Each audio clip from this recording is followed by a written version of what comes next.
A gente falou do programa. Existe um time diferente para escrever para TV.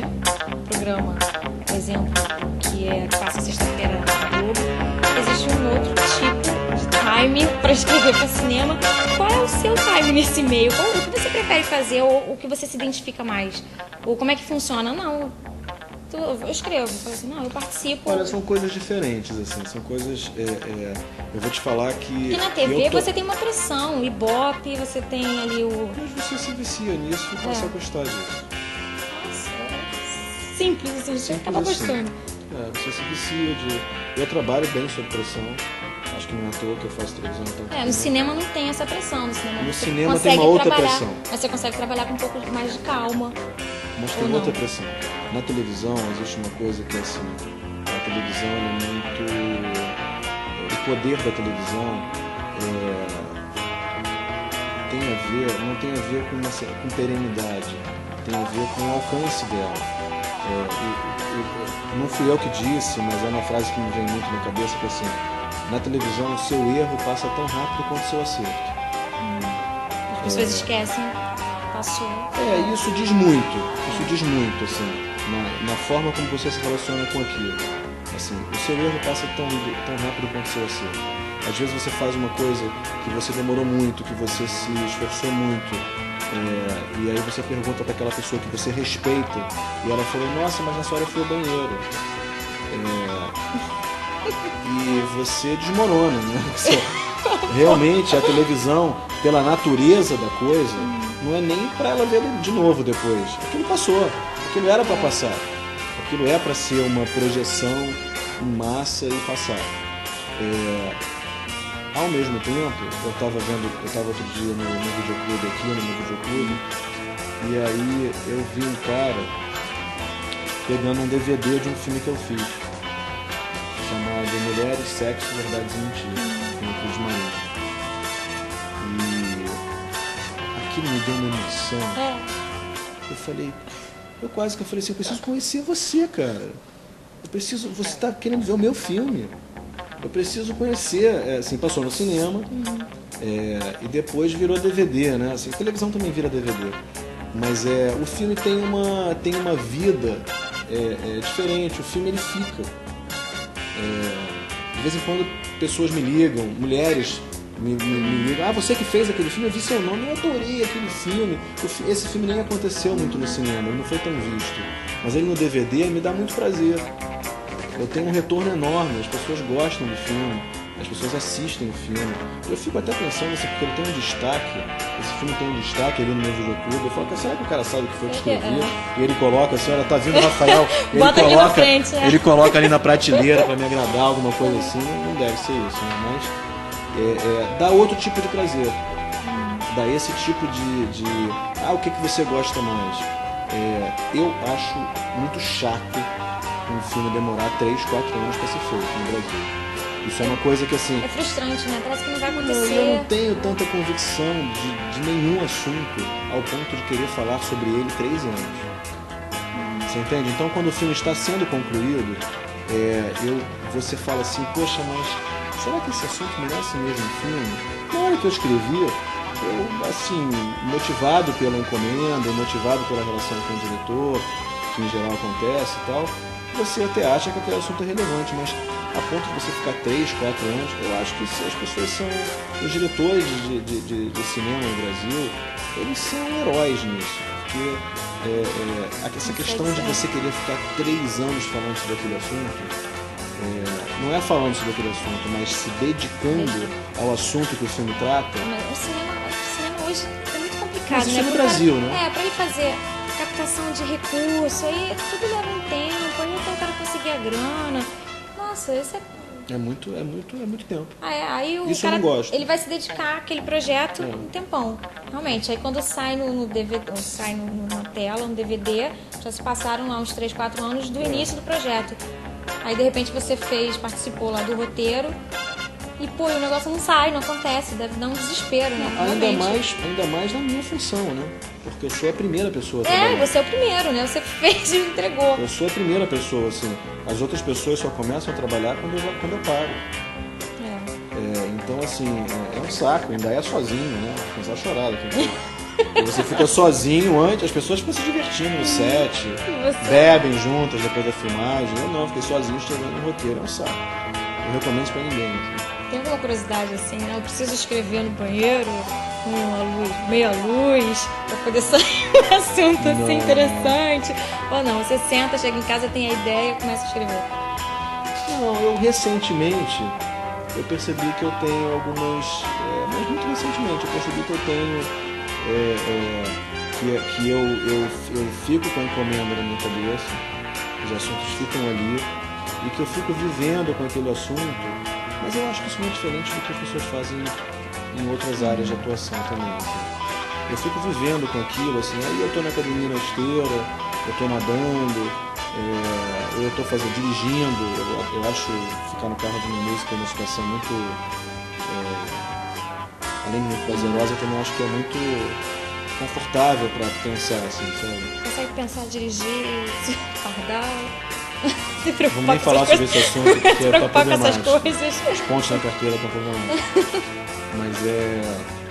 Mas eu recentemente percebi que aí eu fico com aquilo durante um tempo na cabeça e aí surgem soluções de roteiro, surgem soluções de argumento, de sinopse para o que eu estou fazendo. Aí tem que sentar, botar no papel, ver se a coisa resiste, se a coisa tem musculatura realmente, assim, deixar dormir, ver de novo.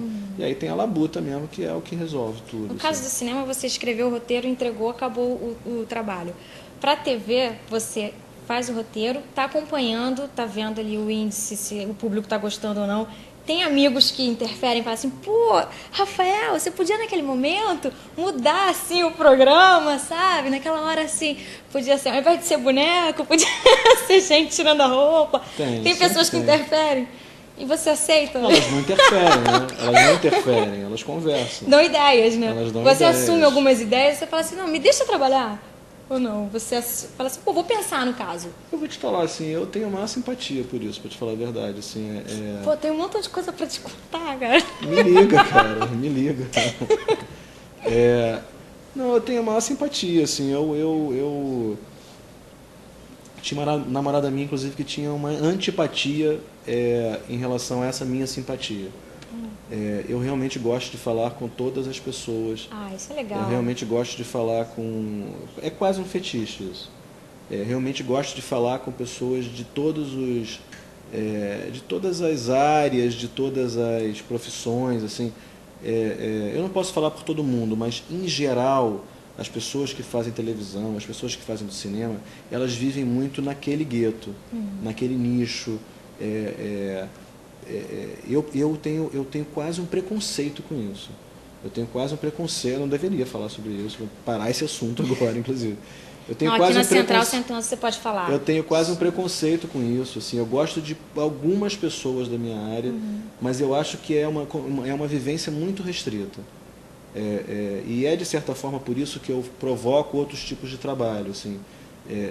Eu provoco uma coisa da periferia, aí as pessoas que eu trabalho em favela, se elas souberem que eu nado na estação, elas sabem, porque eu tenho...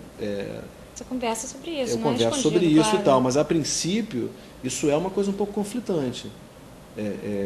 Eu não consigo, tem horas que realmente isso é um problema, eu realmente não consigo conversar com as pessoas mais profundamente sobre os conflitos sociais e tudo mais, assim.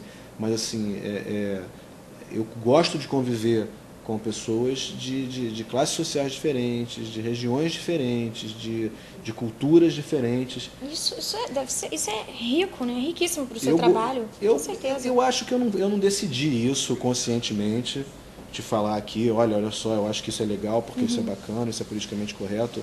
Eu acho que eu fui criado dessa forma. Minha mãe me ajudou a ser assim, meu pai me ajudou a ser assim. E isso eu acabei apropriando isso e percebendo o valor disso. Mas isso tem a ver com o jeito que eu fui criado.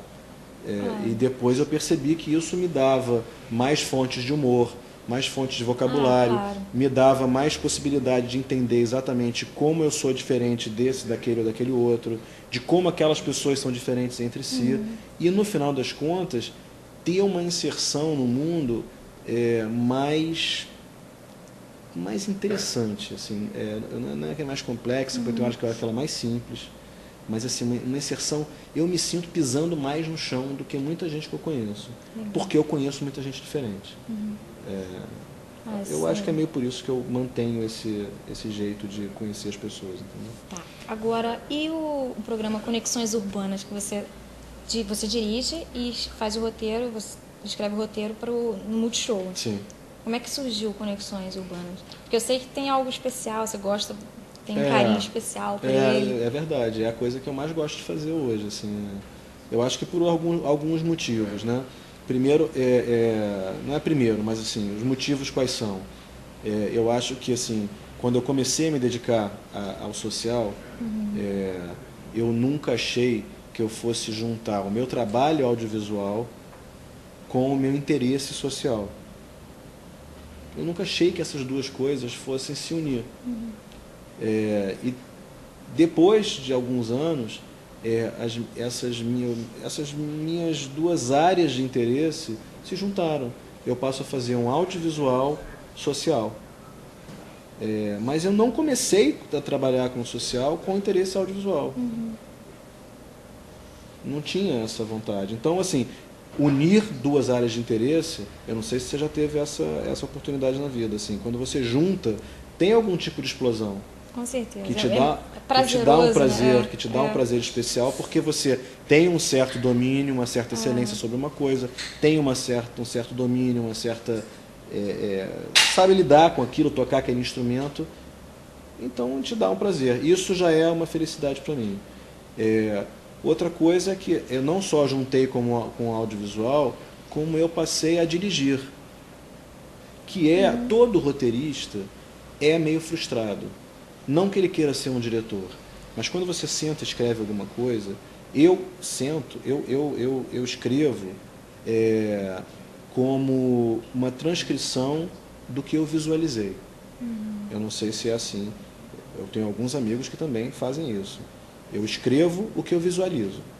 Então você já tem praticamente a cena pronta, né? Você escreveu, mas você já tem em mente, você já visualizou aquilo. Eu já visualizei a cena. E colocou no papel, isso aí. Só que quando você entrega a tarefa da corporificação, da realização, não sei o quê, quando você entrega, isso quando você é o entrega, filho, né? Você entregou o filho. Você pode ver a bandeira que eu estou dando aqui, né?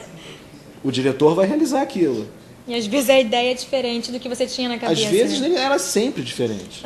Ela é sempre diferente. Soma-se isso, a vaidade, o egocentrismo, ela é sempre pior. Então você nunca está satisfeito com o resultado de alguma coisa.